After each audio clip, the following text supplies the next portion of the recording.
St. George's Electric Theatre was the host site of the top 12 pro athletes soon to compete at the 2021 IRONMAN 70.3 World Championship. Daniela Reef of Switzerland was last May's 70.3 North American champion female winner and defending 70.3 world champion. Reef is one of 12 pro athletes who signed in to set the stage about this Saturday's world competition in St. George. Ironman CEO Andrew Messick shared confidence in the safety of this year's race despite a year's setback due to COVID.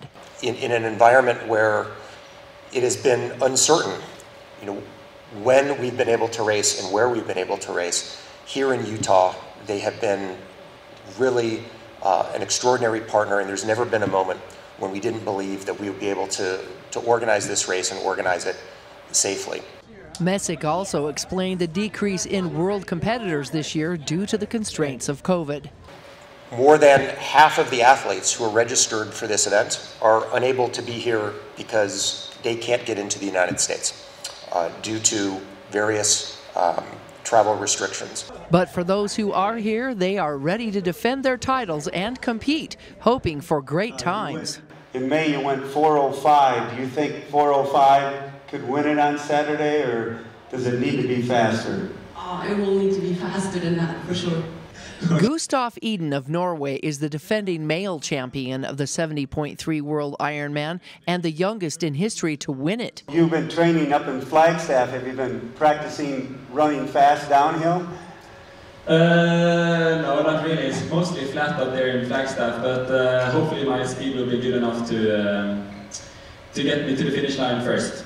Typically, the world event is split into two events, one for females, the other for males. However, due to COVID, it was decided to combine the events.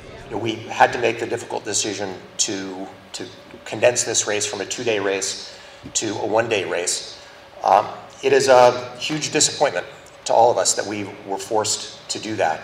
Several of these top pro athletes say they are excited to give it their all despite having to compete on the same day. 2 minutes in races, that's always a problem. When there's 5 minutes in races, that's nearly always a problem still. That will swim through some of the guys. But 10 minutes, I mean, the men, if we're passing them at 10 minutes, then they really shouldn't be in the race.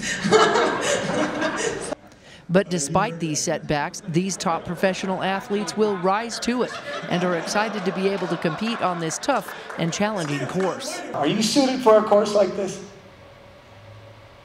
Yeah, absolutely. I mean, it's a tough man's course, and it's hard from the get-go. And I was born in the hills, I was born in the mountains, and that's what I grew up doing. So the more hills, the better for me.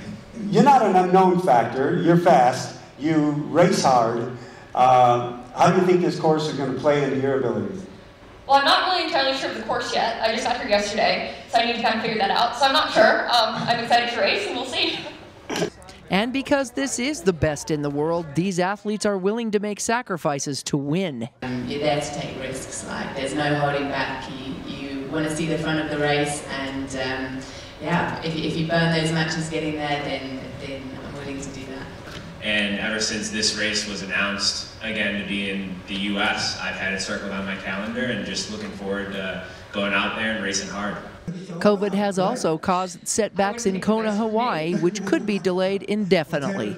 There's uncertainty there, and we're looking at a whole series of scenarios that include the race in February, but also include other things, including potentially taking the race out of Kona. I think the big goal for this year was always Kona, so a lot of my training was geared towards trying to win that race. However, now that Kona's been postponed, all of my training has gone into this race. Kind of my big goal this year after the Olympics was to do Kona, but now as that's been postponed, it's naturally to give it all here. Many athletes took time during COVID to work on their weaknesses in training. I think it was a great time to work on your weaknesses and turn them into strengths and be ready for an incredible year of racing this year. I just know that if I go out and execute my best race, then I'll be up there in contention, and that's all that I'm asking for myself on Saturday. I think this race is one on the bike or one on the run? I think it's one on the bike. I mean, it'll come down to who runs fast, but if they're tired from the bike ride, they won't run fast in this course. So it's going to be, yeah, you've got to be strong on that bike to be able to run well. More than 3,000 triathletes will compete in this year's Ironman 70.3 World event on Saturday. St. George will also host the 2022 Ironman 70.3 World Championship in October in place of New Zealand. In St. George, Melissa Anderson, Community Education News.